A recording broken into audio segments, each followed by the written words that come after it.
So ayan na guys, in-startan ko na mag-paint.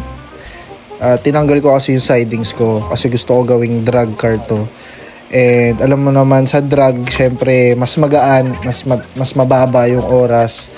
And yeah, mas mabilis, syempre yun yung point.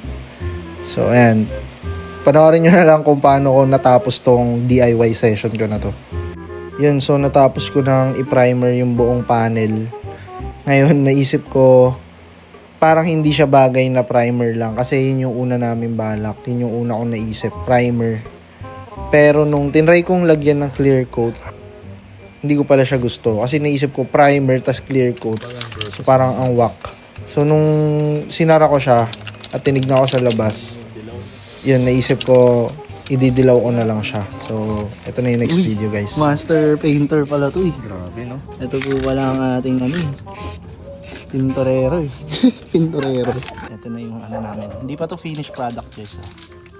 So mamaya makikita niyo yan. Ito. Professional paint remover.